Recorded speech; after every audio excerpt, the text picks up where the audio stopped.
Are you ready to launch your podcast? It's time for Podcast Now with Restream, the live show that helps you plan, produce, and launch your podcast with the power of Restream. Here's your host, Ian Anderson Gray. Well, hello. Welcome to episode 7 of Podcast Now with Restream. Today it's all about live streaming and podcasting audio tips, and I'm very excited because I'm joined by my good friend Mike Russell, who is Mr. Audio. He knows so much about audio, and I can't wait to bring him onto the show. We're going to be talking about all of those things. So, of course, let me know all of your questions. Just pop them in the comments. But first, of course, let me know where in the world you are watching from. Do not be shy, because we are very much a social show and we love to hear from you. So what are you wanting to do in the world of podcasting and live streaming when it comes to audio? You know, I think sometimes we can think so much about the video quality that we forget about the audio. And in my opinion, I'm sure Mike would agree with me, you know, it's if the video is kind of not that great, but the audio is fine on a live stream, your audience will stick with you. However, if the video is amazing and they can't hear you, they're going to switch off. Your audience are going to switch off. So we're going to be talking about how to up your audio game. Just to let you know, as always, this show is powered by Restream. So you can find out more about Restream, if I can find the button, at iag.me/Restream, where you can get a whole month completely free. This allows you to broadcast to over 30 different destinations all at the same time. And you can do what I'm doing, use Restream Studio. All you need to do is go there and you can have up to 9 guests on your show. You can do what I did and send your guest the guest link 20 minutes before your live show, when I should have done it a couple of hours ago. I'll try and be a bit more organized next time. But it's so easy to use. You just give the link to your guest and bring them on. You can highlight comments, of course, across all those different destinations. It is awesome. Right, just before I bring in Mike, let's have a look of who we've got watching live. So we've got my living room live watching from Ontario, Canada. Awesome, great to see you here. And you're also saying we produce a live music entertainment live stream, so we're all about audio. Awesome, I'm so glad you're here, and I'd love to know a little bit more about what you do. We've got, who have we got here? We've got Nando Gonzalez. Unfortunately, my Spanish is not very good. I need to get my daughter upstairs. She is pretty good with Spanish. But there we go. But do keep those comments coming. Let me know where in the world you're coming from. So we're going to be talking about audio in this show. So, do you want to sound amazing on your live shows? I think you do. And we're going to be showing our top tips on today's show. And I'm joined by Mike Russell. We're going to be talking about microphones, audio gear, and just basically how to sound awesome. So let you know a bit more about Mike. Mike is the creative director of Music Radio Creative. And I have to say, the awesome intro music that we have is from Music Radio Creator. So thank you, Mike, for all of your amazing audio things. Audio production is Mike's life. Mike is passionate about helping you to sound great. He presents a weekly live stream and releases regular videos on his YouTube channel about producing podcasts, cleaning up audio, improving the sound of your voice, creating music, sound design, and more. Mike, welcome to the show. Thank you very much. What intro. Amazing. I'm so honoured to be here. I want to talk about audio. Well, thank you, Mike. I'm glad you said that, because it's been a bit of a day, it has to be said. We as I was saying to you just before we started, we're about to move house, and lots of, as you well know, there's a lot of things that have to happen. So it's very stressful. Yeah, but fun and exciting. I like to turn the emotion of stress into excitement. It's a very good thing to do. Definitely. And you've got the added benefit that you'll be moving your video and set up camera and everything connected. But fortunately, you're doing it all through Restream. You've got it all in. You just have to move the camera, and you're up and running again. Yeah, exactly. So, and I'm going to be copying you, stealing an idea from you, and if that's okay, Mike, and share my process of building my new studio, because it's a new room, so I'm excited about. I've bought a standing desk, and it's going to be fun. Oh, let's talk about keeping fit. I've just got a turbo trainer for my bike. Awesome. I was going to do this podcast on that. I thought actually a podcast audio, noisy turbo whirring up. It's going to be the best thing. That is awesome. Well, I think keeping fit is incredibly important. We could talk about the importance of being fit for live streaming another time, maybe, but it's very important. So unfortunately, we are there's a little bit of echo we are having. So we are maybe having some technical problems. That was one of the things we're having. So, but hopefully we can, yeah, I don't hear any echo from you, but people are hearing echo from you, Mike. But, oh well. I've got reverb on my desk. I can talk like this. Yes.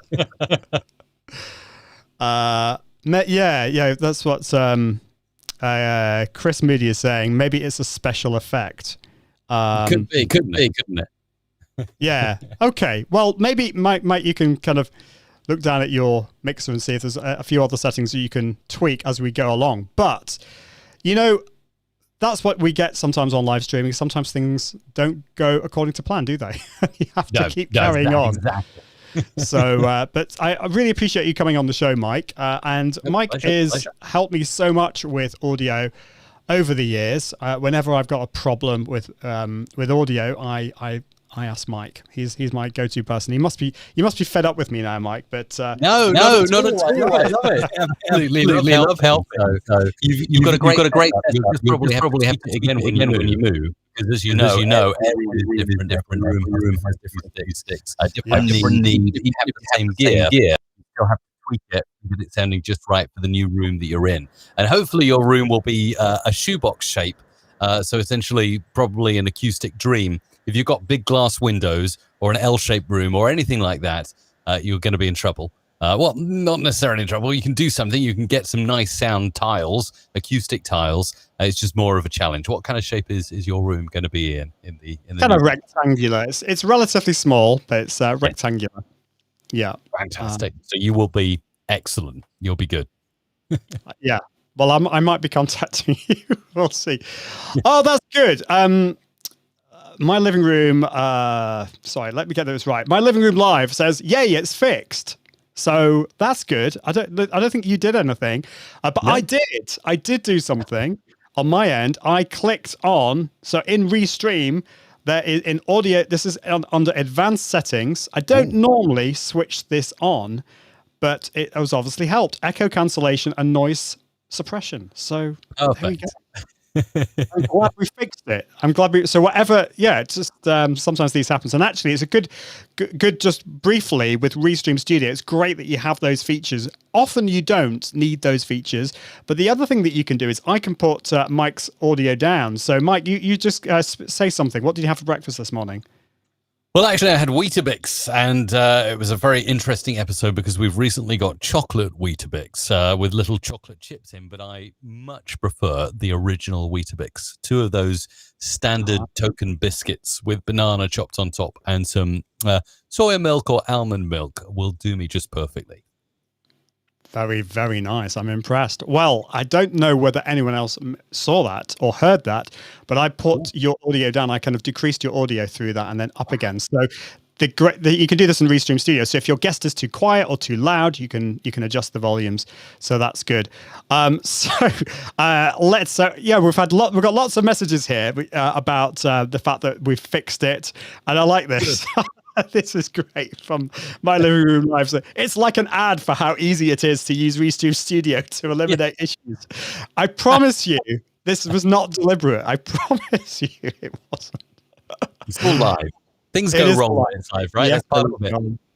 Yeah, thank you. And somebody on LinkedIn, I can't see who you are, probably because of permission issues, but good to know Restream has this feature. We are broadcasting to lots of different channels, and I know that you with your show, you're quite into multi-streaming as well, aren't you? We will get onto audio, but you and how do you find broadcasting to lots of different places at the same time? I think it's absolutely fantastic. I use Restream, and I've got the Restream chat app open, so I can combine our audience across, say, YouTube and Facebook, and we've got a growing audience on Twitch as well, which is really nice to see. And people will post comments, but you can see those across the various platforms, which is great. And just people like to watch in different locations. I mean, the base of my audience happens to be on YouTube. It's just because of the fact that I've been on YouTube for, my goodness, over a decade now. So that's kind of built up over time. But Facebook is great for discoverability, I find. People are just scrolling through their feeds and they see, two mad people talking and waving their hands and kind of click it to listen what it's about. And then Twitch, again, it's got a big community of gamers. And then there's so many platforms. I wish I had time to explore every single platform that Restream supports, but each one seems to have its own, major thing. There are obviously the big platforms you should be on, and then you can go to like these niche platforms and you can be live in, in South Korea or in Africa or wherever. And I think it's amazing. So I just wish I had the time to sign up and get every platform tweaked perfectly. I think I've signed up for quite a few of them, but there has to be a limit. I mean, there are over 30 destinations that Restream does. You see, this is the annoying thing. So you're getting quite a good number of people watching on Twitch. Well, we've just got a comment from Twitch, but it's a spam one. So there we go. Want to be famous? Buy followers, primes, and viewers on. No, we just don't do that kind of thing. So, and I just want to say hello, by the way, if you are in my Launch Your Live course, we're also streaming into that group today. So welcome. It's great to see you here. This is the show that I do with Restream every week on podcasting. So Mike, you've done so many, you've done lots of podcasts, you do lots of live streaming. Why is audio so important? And what are the first few things that we can think about in terms of like leveling up the quality of our audio, apart from clicking the button that says echo cancellation? Or noise cancellation. Yeah, it's a really good question, Ian. And actually, I just discovered this study that was carried out fairly recently by the Australian National University. And they were specifically looking into lectures and the authority of lecturers and the fact that if their lectures were recorded in poor quality, so if a scientist was like giving a lecture on something really important and they were really super smart and they had the best stats, and everything like that, but the audio was terrible, they tend to lose authority and trust. So this is an actual thing that happened. So you can imagine if that applies to, lecturers at universities, just imagine how it applies to us as content creators trying to get across our message, build trust and build an audience. Again, the same thing applies. We are going to lose trust. We're going to lose that authority. We might be saying the best thing on the planet. We might be the best at what we do in the world. But if we sound terrible, we're not going to get our message across. So I think that's the answer to the first part of your question.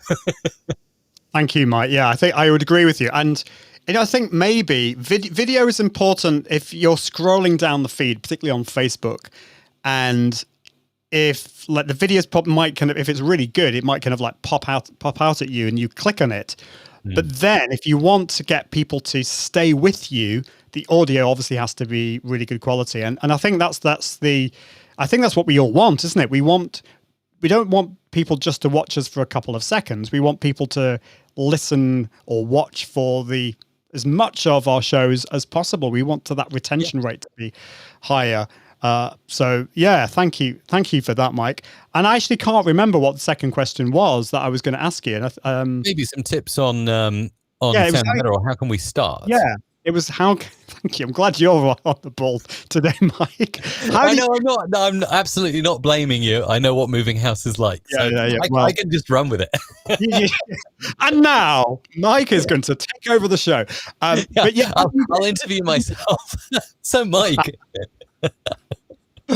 how do you get started? Come on, Mike. Let us know all the secrets.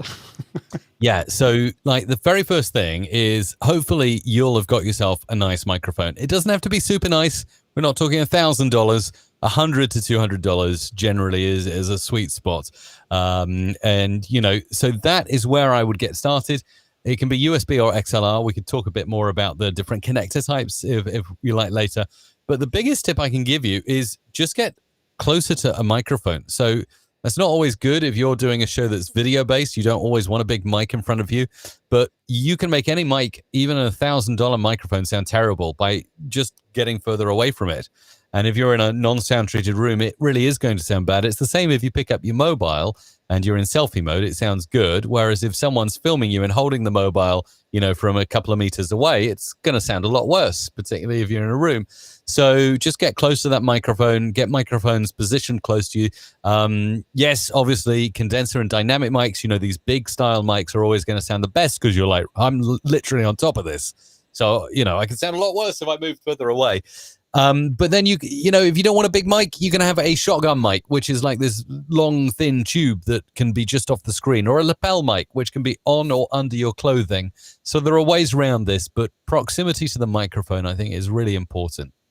And that's really interesting. And this kind of divides, I think, the video and the live video community a little bit, because so both of us, we're very similar in our, we've got the microphone fully on shot, we're right up close, and I think it's because we think audio is really, really important. But for some people, they don't like the microphone in shot. They prefer to have it out, so they just don't want any of that tech on show. So you mentioned other options. You mentioned lapel mic and shotgun mics. Now, presumably, would you say they're not as good quality?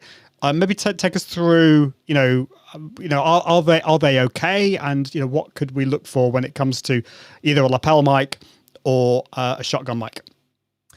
Absolutely. So I'd say the thing that you're going to get with a mic like this, or a mic like you're using or, any of the big sort of popular USB style mics, which are microphones that plug straight into your computer using a USB connector. So very easy to set up. Those kind of mics will need to sit close to you. And they're going to give you that produced sound, that kind of radio sound, if you like, or on-air sound. Whereas if you want a more natural sound, obviously we're doing a podcast now, so that's the kind of idea. We have big mics and it's about audio. But if you're doing if video is your primary focus, which it is for most content creators, I think, live streaming, then you can go for microphones that can be out of shot or out of sight. And they are going to sound much better than many people who just get started with, their camera microphone. Or sometimes they'll mount a microphone on top of a camera, which isn't always a good idea because that camera might be sitting, 3, 4, 5 meters away from you. So you might think, I'm going to run out and I'm going to buy myself like one of those video microphones, which are really good, by the way, if you're close to them. And I'm going to mount it on my camera and that'll solve everything. But your camera is then 5 meters away. It's going to not sound good still. So you need to just get that mic, shotgun mics, lapel mics that go on the clothing near to you. And yeah, it won't quite be the same quality as this, but for doing live video, it's absolutely fine, very sufficient. And you can, of course, do tweaks in post when you get into your video editor of choice. Obviously, probably not with a live stream, but there are various ways that you can process audio in real time for a live stream. So we can talk about that too. Definitely. And you need to check out Mike's YouTube channel because basically everything you want to know about post-production, pre-production, anything to do with Adobe Audition, Mike's your man. Every time I search for something to do with one of those things on YouTube, you pop up. I'm there.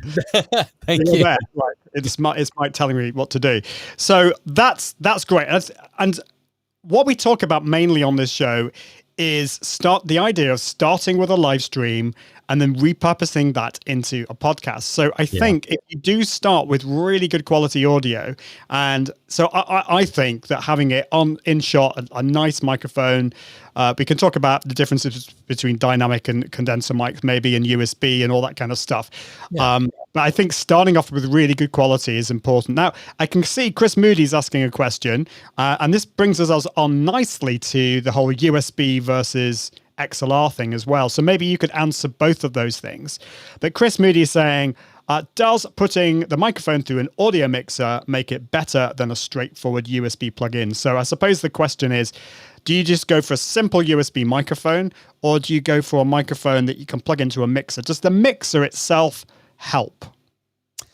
No, the mixer itself does not help. There's no difference apart from the fact that with the mixer, you're converting an analog audio signal into a digital signal. And with USB, it is converting inside the mic and running digitally into your computer.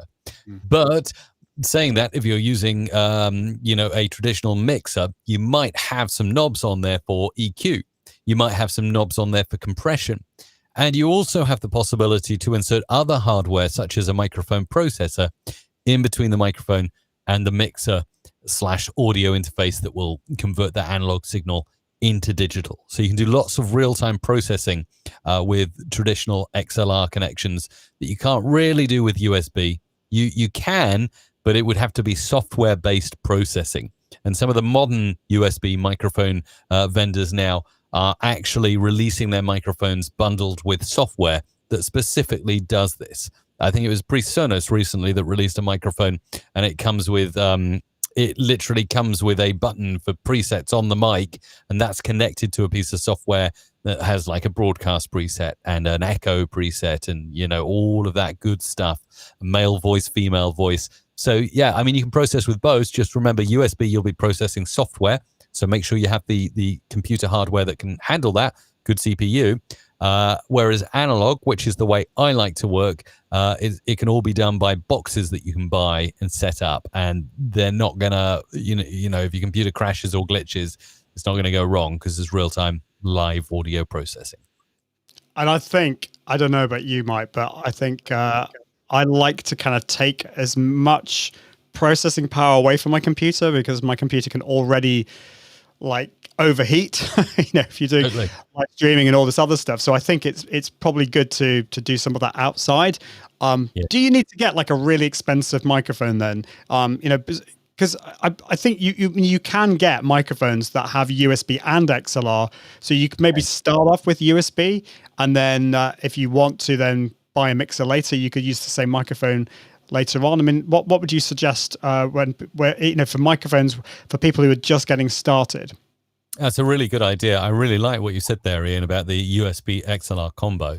And I'm glad you mentioned it, because a lot of microphone manufacturers have recently taken that decision to start coming out with microphones that support both connections. And I think that is a positive thing, because if you are sitting in a studio like you and I are recording a podcast, I'd suggest you connect that microphone using an XLR cable, and you run it through an audio interface, a mixer, maybe a preamp that can add some compression and EQ in real time before the signal gets into your computer. And like you say, not rely on that computer's CPU.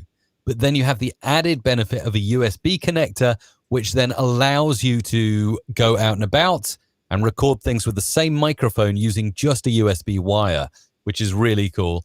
And like you say, you could just get started with that very microphone using the USB connector straight into your computer. And then when you want to get into the world of XLR and audio interfaces, you can just buy yourself a very cheap XLR cable, which is an analog audio cable that connects the XLR connector, the 3-pin XLR connector on the back of the microphone, into your audio interface and then into your computer. So yeah, best of both worlds, really. Definitely. So I think that's a good place to start. And, if all of these things are, your brain is exploding. If you're watching this and you're thinking, oh my goodness, what on earth is all of this? Then don't worry. You don't need to. That's what we're saying. And Mike's saying, you don't have to start with, audio mixers and boxes and all this kind of stuff. I think we all started, I'm sure, Mike, you would say the same. You just started probably fairly simple. And then over the years, you've increased it. And maybe you can give us a little tour of your studio in a bit, because those lights, I just love those lights, and we can talk about that. Let me can start the second camera. Am I allowed to do that? Yeah, and then I can give you a secondary view. You can do that. While you're doing that, I'm just going to say hello to some people watching. So we've got Audiox watching on YouTube. We got Challenge ITV, who is watching on what used to be Periscope.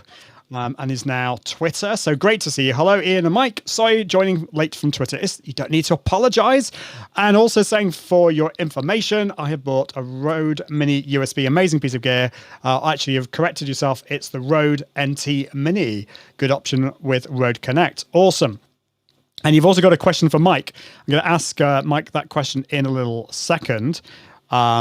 I can also see that My Living Room Live says, I just can't wait until somebody comes out with a webcam with some DSLR features. That would be awesome. Yeah, because we have to. I mean, there's the Brio. The Logitech Brio is pretty good, but it's not the same as a DSLR. What cameras are you using then, Mike? Oh, that's a really good question. So I am using all Sony Alpha cameras. So all of my cameras are Sony Alpha cameras. And yeah, I mean, they're really, really awesome. I've got the Sony Alpha A6300, which is quite an old model, but it does the job perfectly. I've got the 6100, the 6400, the Sony Alpha series. You can get even more advanced, but for my purpose, these are brilliant. They do have an overheating problem, but I did make a video on my YouTube channel talking about that overheating problem and how to solve it. And there are many ways you can do that. And I mean, these cameras stay on now for hours and hours. I've done 3-4 hours nonstop on these cameras. They have a clean HDMI output and they're really good. I'm really happy. And of course they got really cool focus and, kind of bokeh effects. So I can do that, which is really cool. I can hold things up to the camera. Just looks ace. It's better than a webcam. I used to use the like you mentioned, the Logitech Brio 4K, which is good. It's really good. But these cameras, these mirrorless cameras, I just find fab.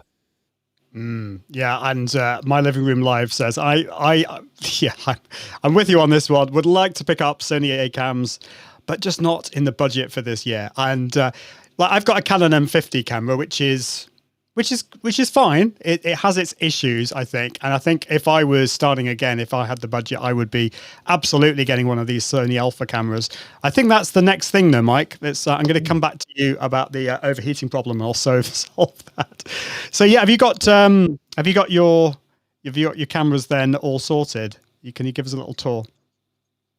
Pretty much, yes. I've got all the cameras in place. I've got a very, I'm not sure of the model, but I've got some Sony 4K camcorders. But there's an issue there with the color grading, switching between these mirrorless cams and those camcorders. So in my studio setup, I tend to stick to two Sony Alphas. I've got this one, which faces me head on. And then I've got this one as well, which is to the side. And there you can see a little bit of the background. You can see my processing unit. It's all blurred out in the background. But I've got all of my rack unit there that process my mic in real time. And I've got some Nanoleaf, which I haven't got on at the moment. So I'll switch the Nanoleaf on. For those listening, Nanoleaf are those triangles that light up and turn all different colors. And it looks very pretty. So I've got those running as well, Ian. And yeah, it's awesome. I love the setup. Love it. I might have to get some of those for my studio. Oh, love it. Well, I can see Jason is saying, what's Jason saying? Jason Blake is saying, hey, gents, just started my streaming journey and I have a Sony A6100 as of yesterday. Ooh, very good. You're going to have some fun with that, I think. And Challenge ITV is saying Sony ZV-1 or ZV-1 is a great one. I haven't used that one myself, but I'm sure that's... sure that is the case. So we'll probably still a few things to talk about when it comes to microphones and stuff, but I do want to bring in this question that Challenge ITV asked a few minutes ago, which is any recommendations for software to record, for example, Audacity. So what you can do, just before I ask Mike about this, with your live stream, if you're using Restream Studio, at the end of it, you can then download the audio. Either you can download the video, you can download the audio, you can also download separate tracks. So I can download Mike's audio and my audio separately. So if Mike had a sneezing fit right now, we could cut a really bad hay fever. Yeah, it would be okay. So you download that, and then in order to make it into a podcast, we need to edit it, and this is where software comes into it. Now, tell us, Mike, what should we? Audacity is an option, isn't it? I mean, what would you think about Audacity and some of the other options out there? Yeah, definitely. Audacity is a fantastic free option. In fact, I think it's the best free option available out there. So definitely worth a try. If we're talking about specifically recording, I mean, you can do it with anything. Apple users will already have included, I think, for free, GarageBand. So you might want to give that a go because it's pretty decent and gets the job done for recording. And then, of course, there's the software I use, which is Adobe Audition. That's a monthly payment for Creative Cloud, but I take advantage of Premiere Pro for video editing, After Effects, and all of that kind of good stuff. And then there's stuff like Reaper. If you want to pay a one-off fee, I've heard a lot of people talking and saying good things about Reaper. So there's that there available as an option too.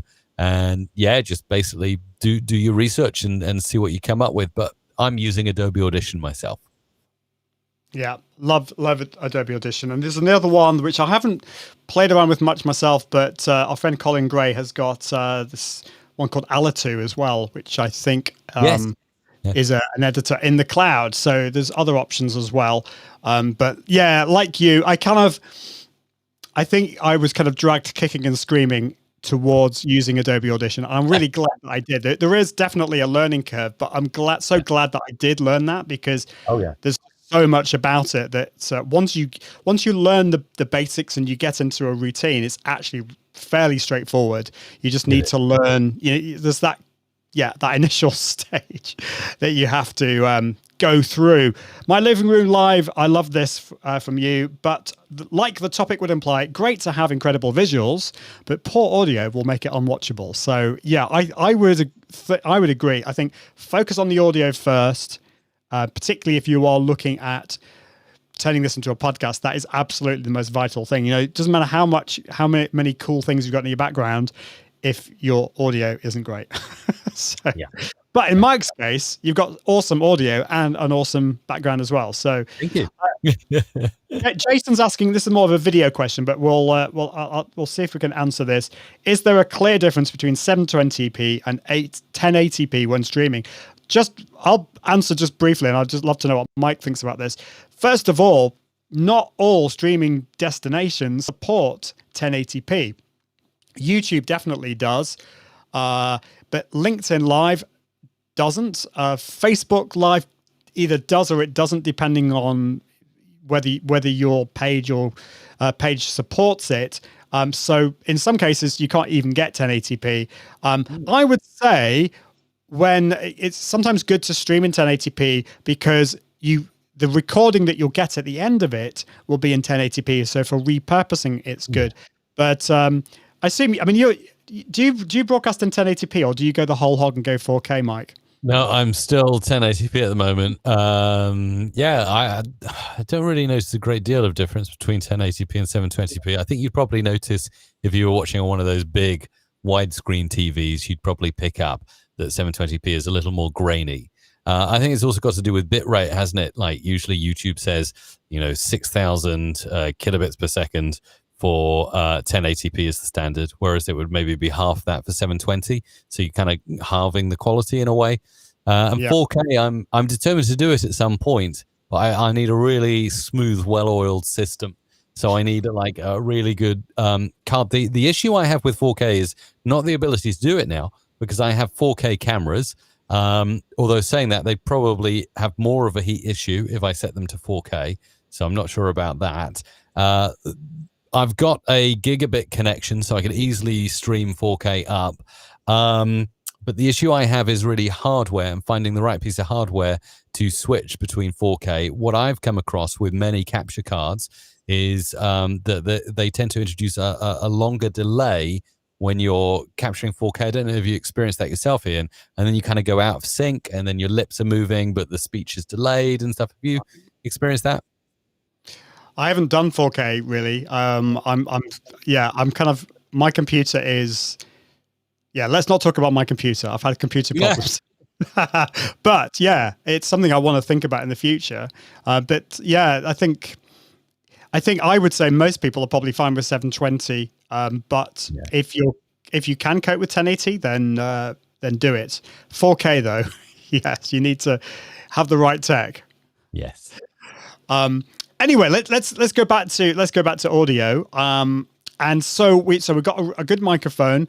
So we talked a little bit about other units. I mean, what I've got, because so I used to use I've still got it, the DBX286S, and I really like it. This is a one that you recommend and you use, and it's a pre-processing unit. You can do loads or post, but it's a pre-processing unit, isn't it? So you can tell us more about it.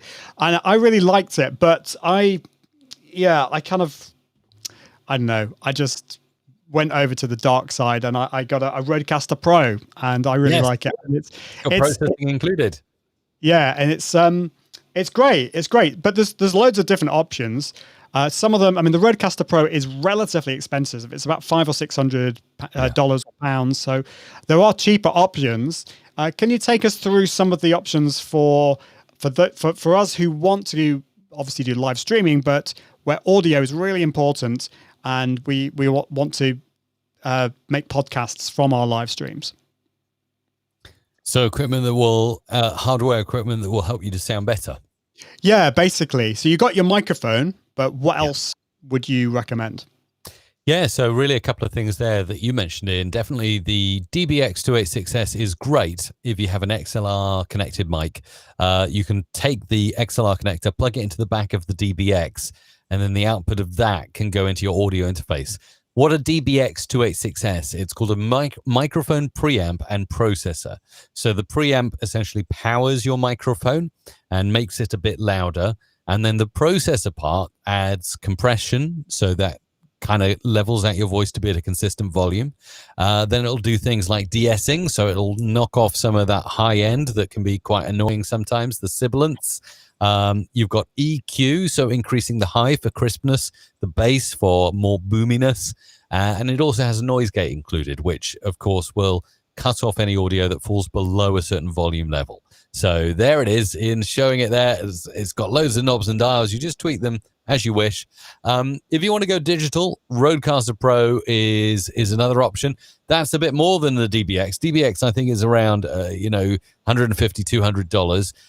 Rodecaster, as you mentioned, is about $500, $600. But it's not just a processor unit. Yes, it can do everything the DBX can do. In my head, maybe not as well as the DBX, because the DBX is a dedicated unit, whereas the Rodecaster adds a bit of processing, but it can also combine. There it is. It can combine together 4 mic sources. It's got jingle pads on to play your audio. It's got 4 headphone preamps for you and up to 3 guests. It's got phone. It's got Bluetooth. It's got USB return. It's got mix minors inbuilt. So it's really the all-in-one box that many, many podcasters are rightly turning to. So those are a couple of ideas. And yeah, I mean, you could just, there's just so much you can get really to make microphones sound good. But then of course there's the whole software world of using plugins in real time. And I think, on Mac, there's Audio Hijack and Loopback by a company called Rogue Amoeba. I think Audio Hijack allows you to take your audio from your audio interface and run it through audio plugins in real time. So you can do that kind of stuff. And I just seen actually Chris Moody has said, what about the Scarlett Focusrite 2i2? There's an excellent, very popular audio interface. Doesn't do any of the processing stuff, making you sound better, but it does convert your signal from analog to digital, which is what you'll need with an XLR mic. Yeah, definitely. I've got one of those somewhere. I don't know where it's gone. I'm not gonna try and find it because I'll probably knock something over. Oh, here we go. It's over here. Show them. There we go. So this is the Scarlett Focusrite Scarlett 2i2. This is one of the problems with the Canon M50. The focus is not very good. It's quite ironic. Focusrite, but I can't focus on it. But yeah, this is great. And so you can plug an XLR microphone into this and then into your computer. So they're great. But this doesn't allow you to do any processing on your voice. So you if you want to do any of that kind of stuff, you'd either do that on a software point of view, or Rodecaster or the DBX or something like that. That is true, although I believe you've just shown the 3rd generation model there, and it does have a button on it called Air. Have a little look there. It's got a button that says Air on it. What does that do? I never noticed that before. It adds air to your voice. Sends it into the clouds. It basically, in my experience, it just makes it a little crisper, a little brighter. It's basically like just turning the treble knob up just a little bit. So yeah, I mean, that is a bonus, but only of the 3rd generation Scarlett 2i2 from Focusrite. Well, there you go. See, look, Mike knows everything. I never knew that. Not everything, no. But yeah. So that's a great question. Thank you for that. So I can see we've got a question from is it DLL Nez Fraser? I'll come back to your question in a second. But we've got this from Jason saying, using the Audio Technica ATR 2100X for recording my podcast without any interface, what would you suggest for a beginner? So in terms of microphones, I think the Audio-Technica ATR 2100X is fairly okay to get started. That's the next generation of the ATR 2100, which I've got, and that's the stick mic, isn't it? It looks like a karaoke microphone or a stage microphone. And then Audio-Technica realized, oh my goodness, lots of podcasters are buying this. Let's upgrade it and give it a different color and add X to the end of the bottom number.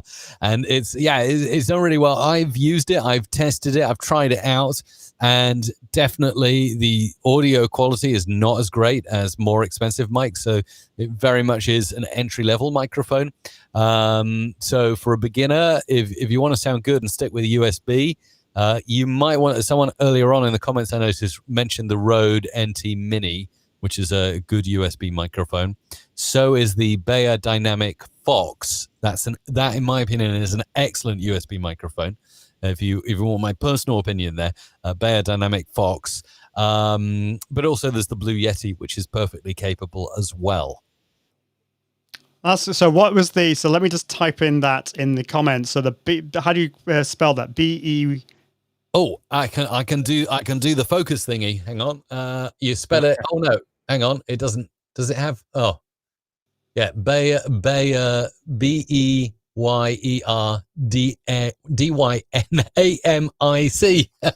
There you go. It's the same people who make my headphones, which I really like. I got the Bayer, and then the next bit, the DM.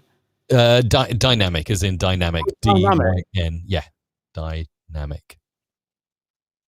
There we go. I'll put that in the comments just so that you've all got that. Cool. Okay. So that's microphones. We've talked about microphones. We've talked about other gear as well. Do you want to briefly just tell us the difference between a dynamic microphone and a condenser microphone? And should the majority of us go with a dynamic microphone? You mentioned the Blue Yeti, but I believe that is not a dynamic microphone. So you can maybe help us navigate around the waters of dynamic and condenser microphones? Yes, it is a minefield. Dynamic in general tends to have a tighter pickup. So if you're in a room that might have some acoustic problems, you might want to go for dynamic. A lot of companies are making them now. I think Samsung most recently came out with a new dynamic mic. Heil have been very traditional for working in dynamic microphones. In fact, I think Bob Heil has actually previously said that he really does not like condenser mics at all. So I don't think Heil Sound make condenser mics. So dynamic mics are very good for most podcasters who want to sound good and have like a very close proximity microphone. Condenser mics, they tend to sound just a little bit better, but they pick up more noise around. So if you're in a noisy environment or not a very well sound treated area, then you might want to steer away from condensers. But in the long run, condenser microphones are going to sound better. Dr. Elo says Shure MV7, which is the new version of the SM7B with an XLR and USB connector. Yeah, it's very good. I like that one. But yeah, I mean, you can kind of juggle it up. But one of the most important things I think to look out for is what is the pickup pattern of the microphone. What I mean by that is some microphones will be cardioid, which is like a heart-shaped pickup, which is what this one has. Some will be super cardioid, which is like just this, which is very close pickup.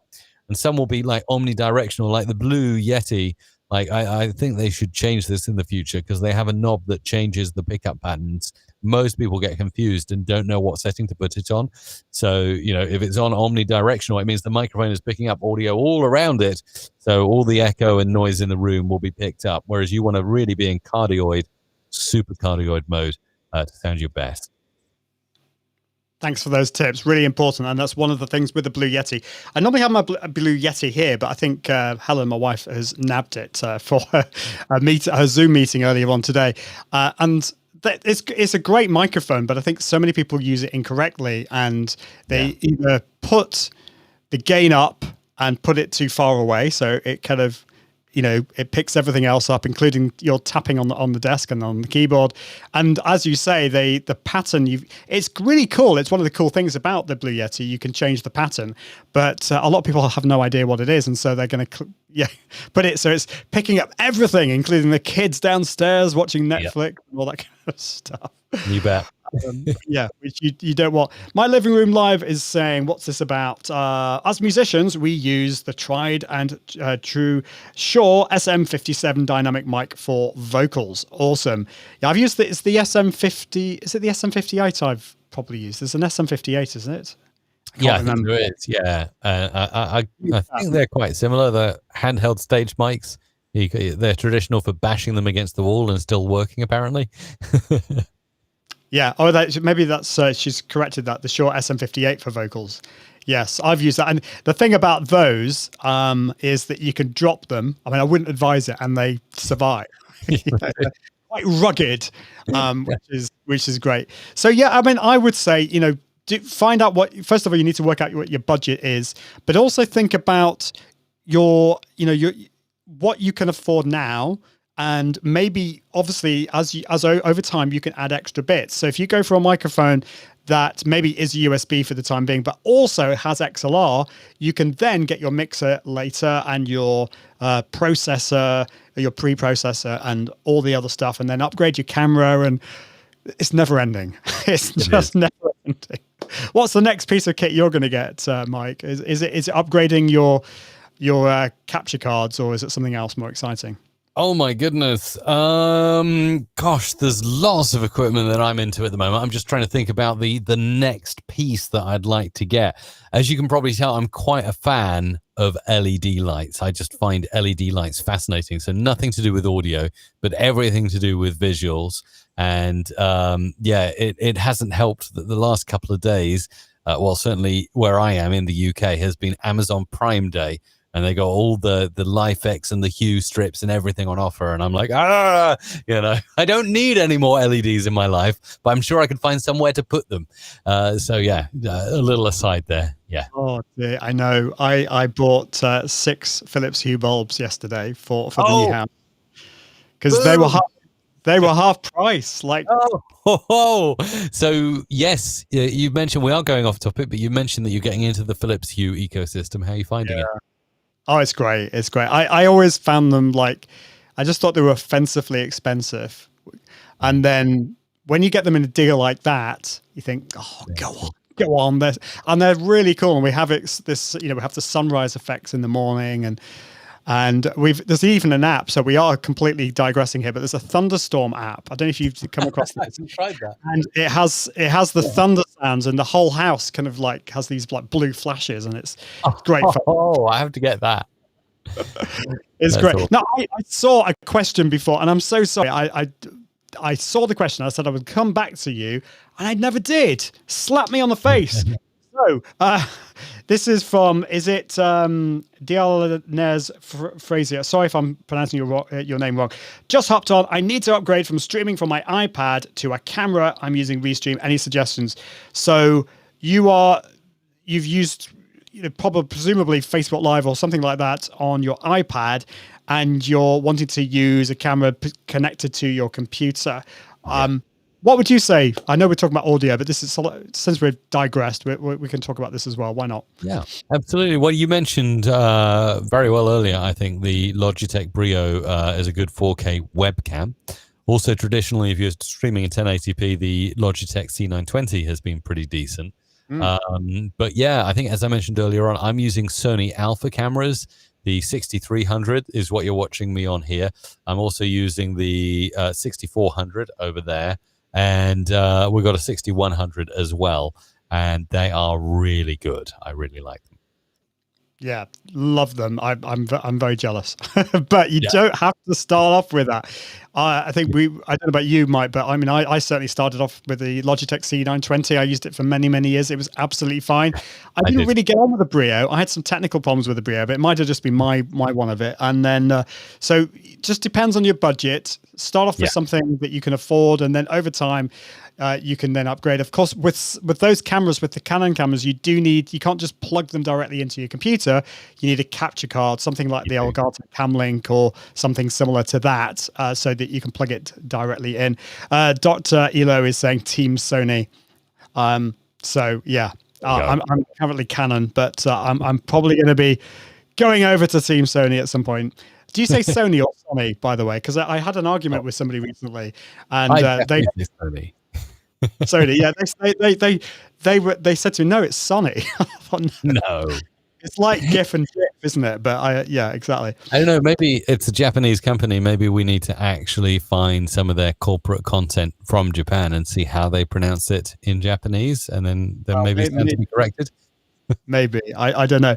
Elo says, Lol, sorry, Ian. It's perfectly fine. It's on the list. It's on the list. It's just we're moving house, and the number of things that are on our list that we have to now get, and all the tech. Apparently, according to Helen, my wife, the tech is lower priority. Well, that's, I don't know. Yes, that's fair. You probably happy life. So come on, you got to. Exactly. My living room live says we have the C920 and C930E for our main cams and built-in laptop webcam for a third view. Why not? I think they're great cameras. And over time you could add extra cameras. You could get the Brio and then something else later. But I think it's great that you got those different camera angles, and I love the way Mike can kind of change those as well, which is great because well, why not? Why not? So we're coming towards the end of the show, but we've talked a lot about tech, that's kind of what we were going to talk about on the show. But is there anything else that we can do in terms of our voice and I don't know whether it's to do with vocal health or how should we sit, should we stand? I mean, you've got an amazing voice. It's just very resonant and stuff like that. I'm sure maybe you were born with it, but is there anything that you particularly think about doing when it comes to using your voice on your shows? And of course, you do a lot of voiceover work as well. So have you got any tips when it comes to that? Well, definitely, I agree. I think standing up is one of the key things that you can do because it kind of, from what I understand, it opens the diaphragm and everything sounds more energetic. So, with your new standing desk in, you'll have no excuses for you can stand up, you can do your stream, you can be it, and you already are very energetic. So I think that will just take it up a notch. And so that's always good. Look after what you eat as well. We touched on fitness at the start of the show. I think that's really important, not just for sounding good, but also for mental health as well. Many of us as content creators, we're sitting confined in shoebox-sized rooms for many hours in the dark, usually with artificial white lights shining in our eyes. So do make sure to exercise and to get outside and have fresh air. Those would be my tips, and just have a good life. Make time for other things as well, so that you can be the best you are when the camera goes on and the lights fire up and you're on. So thanks, Mike. Or when the camera goes off, which is what happened to mine. Did you notice that my camera had gone off before? Was I static? When it cut back to you, you were static for a second, and now you're back. You're on a different camera though. It's like your camera switched. So I'm actually using my FaceTime camera because if I swap to what a view with that is. That's lovely, isn't it? My goodness. So there's that. So unfortunately, right at the end, this is why I need the Sony. Okay, so Dr. Elo, you are right. It needs to go top of the priority list. But this is my inbuilt FaceTime camera on my MacBook Pro. The difference is quite considerable, isn't it? It's a good comparison. I mean, absolutely. There is no competition there. It's so there is that. Or the other option is, let's see if I can do this. Where's the button? No, it's this button, isn't it? This is, right, I'm going to put my phone up here and I'm going to switch. Is that going to work? No, it's not going to work, is it? Hold on. No. That's typical, isn't it? That was supposed to be Epoch Cam, but it's decided not to work. Anyway, there we go. Epoch Cam is something you can download to your phone, and it allows you to use your phone's camera as one when it works. Yeah. Well, just to say thank you so much for everyone watching. Dr. Elo is saying, the show has been great. I'm not an audiophile, but appreciate whatever I can learn about audio. Jason is saying, great show, guys. Really appreciate your time and effort. Thank you so much. So, Mike, how can people find out more about you? You've obviously got your awesome YouTube channel, and you can tell us about your Friday show, because that is always awesome. I've not been able to catch it the last few weeks because of, well, a few other things that I've been doing, but I can't wait to get back into it. It's always so fun watching your Friday show. So tell us a bit more about it. Well, thank you so much, Ian. Yeah, it's been a pleasure being on the show as well. So yeah, if you want to look me up and learn more about audio, just go to YouTube. It's youtube.com/music radio creative. That's youtube.com/music radio creative. Or you can just search my name on YouTube, which is Mike Russell, and then go to the channel. And on the front page of the channel, you will find a link to our weekly live stream, which is called Free Jingle Friday. We do it every week on a Friday. It's fantastic fun for those of you in the US. It's like first thing in the morning for you guys. Those of us in Europe, it's around lunchtime. And over the other side of the world, in sort of the Far East and Australasia, it's evening and late night. So come and join us and have some fun, and maybe even get a jingle made for free. I know. Well, there you go. It's on a Friday, and you get free jingles. I don't know how you come up with the name Free Jingle Friday, but there you go. It is great fun. So do check out Mike's channel and the Friday show. It is always a lot of fun, and you've been sharing a lot about your setup, your audio, your studio setup as well, which has been great. Well, thank you, Mike. It's been great to have you on the show, but we are out of time. I can see Dr. Elo has says subbed, so you have an extra subscriber, which is awesome. Thank you for that. Thank you so much. Also, my living room, I can't say the word today. My living room live. Thank you so much for your contribution today. Don't be scared about Epoch Camp. It is great when it works. I just need to set it up. But that is it for this week. Oh, I'm looking at the wrong camera. I need to look here. I'm so used to looking at my normal camera. Apologies for my horrible camera here. But I've just realized, of course, my teleprompter with all my notes is up here. So actually, anyway, I think this is a great example of you've got great audio still, Ian. So people are still sticking around and watching, even though the video is decreased in quality. Oh, well, there we go. That's good. And I've actually got my printout as well. So don't just rely on your tech. So anyway, we'll leave it there. I encourage you to launch your podcast now. Not last week, not the week before, but this week. Let's do it. What are you waiting for? See you soon. Bye. Bye.